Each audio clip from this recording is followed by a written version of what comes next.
Hello, ladies and gentlemen. You join me, Scotty, in the commentary booth here at the Harristone Racing Circuit. Harristone is home of the British Grand Prix and is about to be the stage for round one of the Formula Junior Championship. Harristone has seen plenty of action in the past.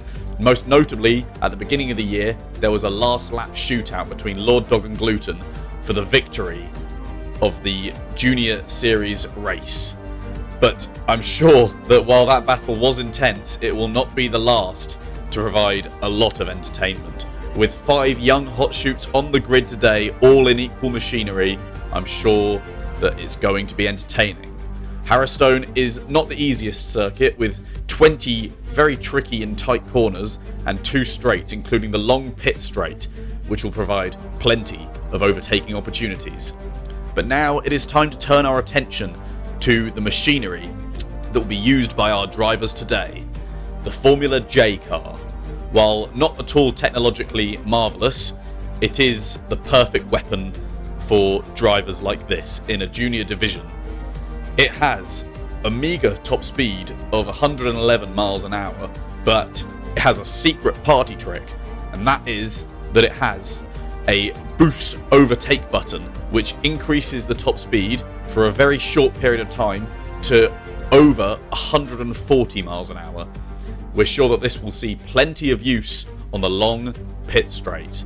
But now we've introduced the track and the car, it's time to introduce our drivers. And on the starting grid for today in P5, while Johns was not the fastest, he still lines up behind Leimeyer and Elu, who are in P4 and P3. And the front row is housing Jan Kirschen in P2 and Victor in P1. So there you have it, ladies and gentlemen. There are the cars on the starting grid. Now all we are waiting for is the green light. There are the red lights, all 5 of them, and green light, we are racing! Oh, what? My brakes are on. It would appear that Johns could have had a better start there. He leaves the brakes on, but Jan Kirschen has also had a poor start as well. He has lost 2 positions to Elu and to Leimeyer. Oh, and he goes wide through turn 1. That was not great from him. That's going to leave him open. And Johns, who goes a bit wide himself, but not all the way around the barrier, takes P4 from him. That's not a good opening lap for Jan Kirschen at all. He has dropped 3 places before the next corner. And now we go into the double hairpins. This is historically one of the best places to overtake. As long as you get a good exit. Now Victor's holding his car quite nicely, goes slightly wide on the exit there, but no matter, now he's going into the chicane, which goes straight into the zigzags. Now the zigzags are probably one of the more tricky elements to keep it inside the lines of. As you can see, Elu himself there goes a little wide and Jensen off the exit of that part. So the zigzags are historically quite a tricky element for newer drivers, so we are expecting the cars to be a little wonky through there, but that's no matter. Now, Victor has started his run down the straight. This has been a fairly chaotic but very entertaining opening lap as they make their way past the pit lane, and lap 2 begins now. You can see Victor going through the chicane, barely slowing down at all. If you get that right angle on the chicane, you can just take it completely flat. And Jan Kirschen goes wide again. He goes the same way again, all the way around that barrier. That is brutal for him. Fuck off, Kirk. That is bad for Jan Kirschen. Leimeyer goes a bit wide through that corner and then through the chicane. He comes back on. Victor is building up quite a sizable lead. Anyone would be able to think that this is his race to win. It's looking good for him so far. And you can see he makes his way. Oh, that's bad, that's bad, that's bad. You can actually see a little bit of that flash of that green light on his dashboard.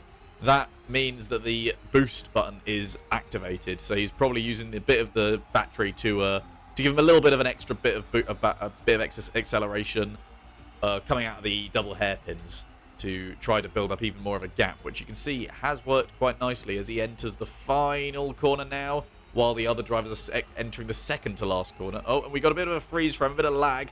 We'll have to see how that actually affects anyone. Victor's still holding on. The other drivers seem to be okay, but Leimeyer's off a little bit. Looks like some contact with Jan Kirschen there. as Victor starts lap 3 as the other cars make their way past the pit wall. He goes through the chicane, no fear yet again. All the other drivers following the same line. And Limar has actually made his pit stop. All Formula J cars do need to make at least one pit stop per race. That is a mandated thing, even though Formula J cars do not need to refuel. But it is a mandatory stop, mostly to check on the car and to do any repairs that are necessary. You can see Victor's got even more of a lead going into the hairpins this time. And you can see, I think there was just a little bit of a flash of green there, but I might have been wrong. Oh, and Johns goes wide. Oh, he's hit the My car's damaged now. Yes, Johns hits the barrier. That's lost him some time, and some of his front wing is damaged. So, I think it's safe to assume that he will make his pit stop soon to remedy that. Otherwise, he's going to lose more and more time. In the corners, this is undoable. The car is very nice, but I'm having so many freeze frames. This is... As you can see, Jan Kirschen is having some issues with lag, but he has managed to put himself back into P2 finally, as lap 4 is about to begin. Victor is still holding his lead. You can see Jan Kirschen actually using the battery a little bit to get a little bit closer to Victor there as Victor enters the chicane. Elu is still trying to cling on to Jan Kirschen, and as predicted, Jensen goes to the pits. Oh, and Johnson's had a little bit of an accident there. Oh, it's not. It could be better that entrance to the pits. He probably didn't come in at the speed limit that is mandated, so stewards will probably look at that at some point. Jan Kirschen is holding off an attack from Elu as they go through the Harristone hoop, and Victor's now coming back to the double hairpins. This is once again a good. Oh, and Victor, Jan Kirschen's gone a bit wide, which is a shame because he's lost a position to Elu now after battling for quite some time. And also, he had an opportunity to fight against Victor there if he didn't, because Victor did come quite slowly through the first hairpin as he now navigates the zigzag. And as you can see, he has made it through quite clean. He's stayed within the lines, unlike Jan Kirschen, who has gone wide again. As he said, he is experiencing some lag issues, so I'm sure the stewards will be a bit kinder to him as a result. But you can see him and Elu are battling close. Elu using the battery there. You can see he noses ahead quite a lot against Jan Kirschen there. But Jan Kirschen uses the battery to fight back.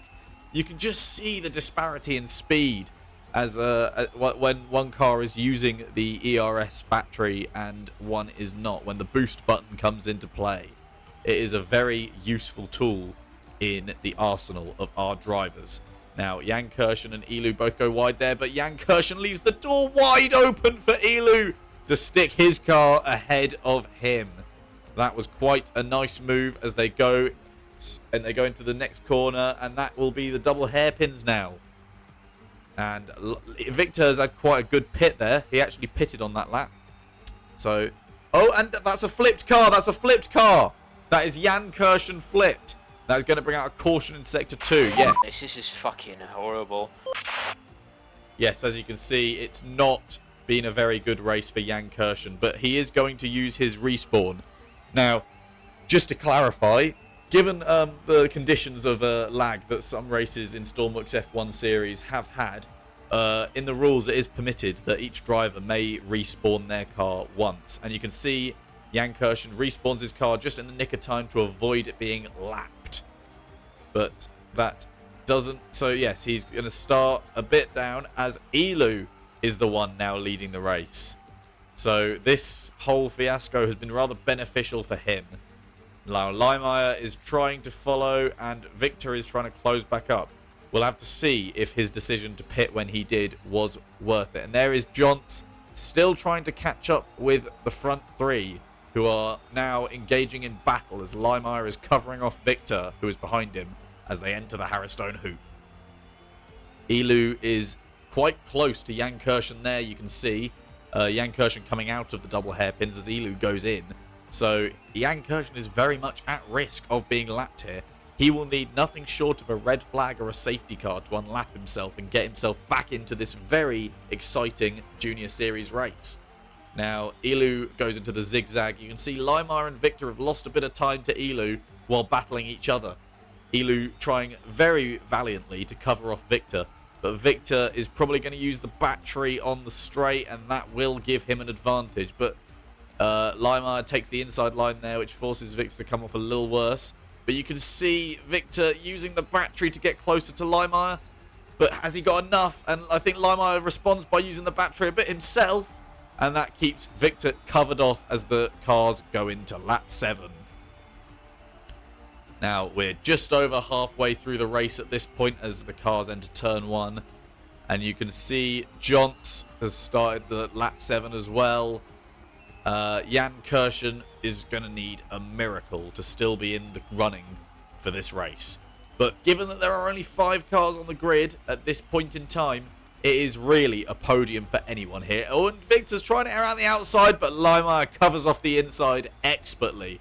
That's some good driving from him, but Victor switches to the inside, and Limar switches back to the inside. But that leaves Victor in a better position going into the next hairpin. Oh, that was a good switch back and forth there between Victor and Limar, which has benefited Victor, who has come out with the inside line onto the zigzags, and that has put him ahead of Limar in the red and white. Now, Victor is representing the colours of Scuderia Ares Automobili, the F1 team, which he drives for, alongside me, as a matter of fact.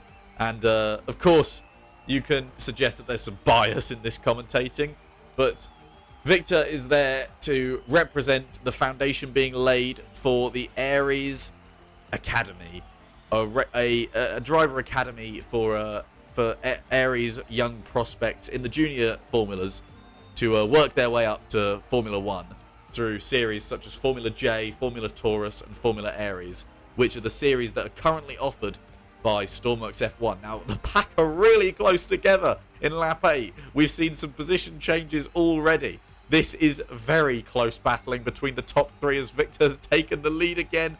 Oh, but Ilu forces him wide, and that allows Limar to go through on the inside.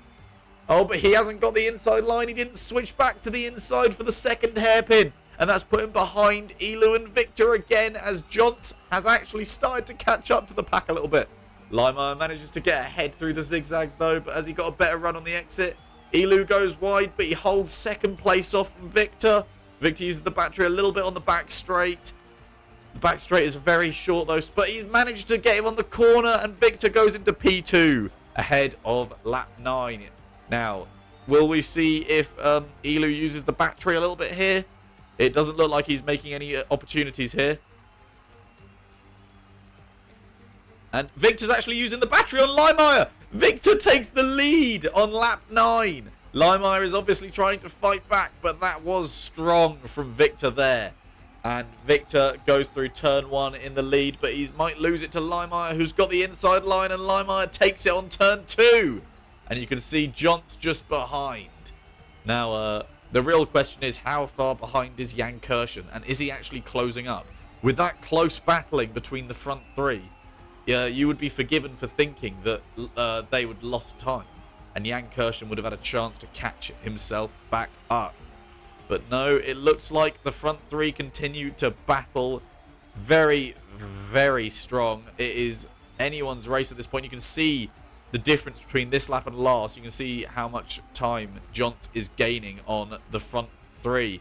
It's about to actually become the front 4 because Johns is right behind. Closer than expected, far closer than last lap. So that would probably mean that Jan Kirschen is also get some time out of this. So Victor is leading on the pit straight. He's used the battery a little bit to get past Ilu fully. And it looks like Ilu's going to the pits. It looks like Limar is trying to cover off. Oh, but Limar tries to cover him off or something there, but he's got into the barrier. And that's a bad crash. You can see he had his foot planted on the accelerator there, and that has spun the car back onto the track. It's a virtual safety car for lap 10, I believe. You can see Victor, the way virtual safety cars work in Stormworks F1 is basically the lead car pretty much acts as the safety car, dictating the speed for the rest of the pack as they catch up to the queue. This is exactly what Jan Kirschen needed. And now we have the replay. And you can see, I think Limar thinks he's still battling Elu, who is going into the pits. And that he just hits the... That is a very bad accident. He's going to use his respawn to get back on track. He'll still probably stay out ahead. Yep, there. Yeah, look, you can see he's catching up. He'll still be ahead of Jan Kirschen, but it's going to be close there, as you can see. Still, virtual safety car remains out, and I believe it comes in at the end of this lap. And we also have it confirmed that the race stewards are going to allow Jan Kirschen to cut the track to unlap himself, to rejoin the queue quicker, and hopefully be back in the race on the beginning of next lap. So, yeah, so the next lap will start and the track will go green. It's currently full course yellows, as you can see, but that is no matter. So, yep, as you can see, the cars are coming around the second to final corner.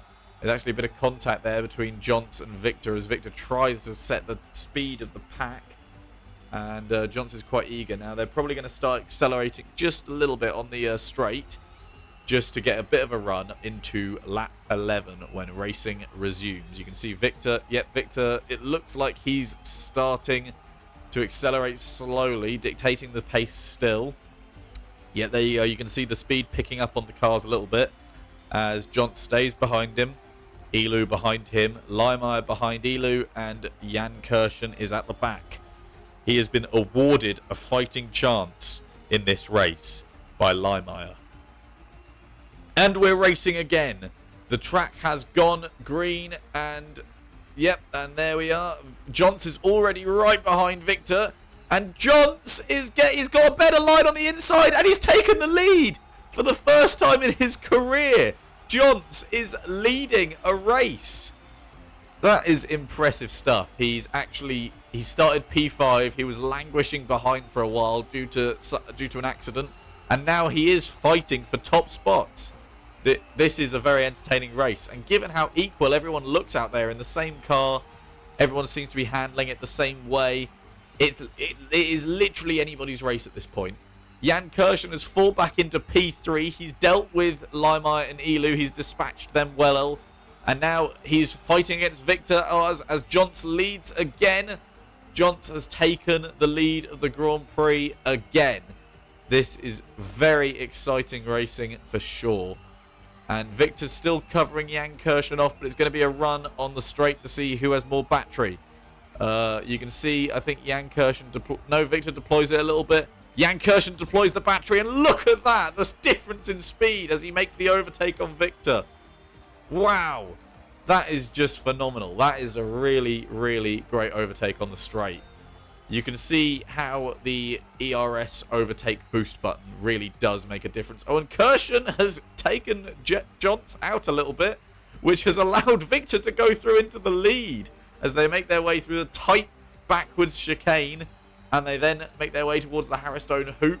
And Johns has actually held off Jan Kirschen. He's tried to attack Victor, but he went slightly off and he gave the position back, which has lost him a position to Jan Kirschen, who goes wide a little bit.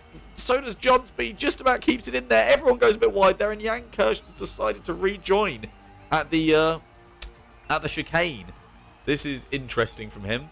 Oh, yeah, no, he contacts Limar a little bit. Oh, that might get reviewed by the stewards. It didn't look like a bad incident. They're both still moving. It hasn't affected Limar's position. He's still right on top of Elu. But Victor leads going into the final corner of the penultimate lap. So, as Victor comes down the straight, you can see him using the battery a little bit there just to keep himself ahead of Johns. Well and truly, he's being very thorough here. He does not want any mistakes now as he crosses the line to start the final lap. This is going to be the one for all the marbles here. Victor is still trying to cover off Johns. It looks like he's covered him off well, though. He's still ahead. He has lost a bit of time as he goes through the backward chicane. Elu is now fighting Johns. Jan Kirschen is languishing again at the back. And Elu's fighting back. He's got the inside line on Johns, though, and he's taken the position. And there is a van on the track. Not sure what's happened there. Oh, and Johns has gone he's cut the corner quite badly and he's gone in front of Victor. That's going to have affected Victor's time badly. There's some cutting again there from Elu, who cuts a bit, and Johns goes into the lead again, ahead of Victor into the zigzags. Elu now has Jan Kirschen behind him, and it's very chaotic on the final lap of the race.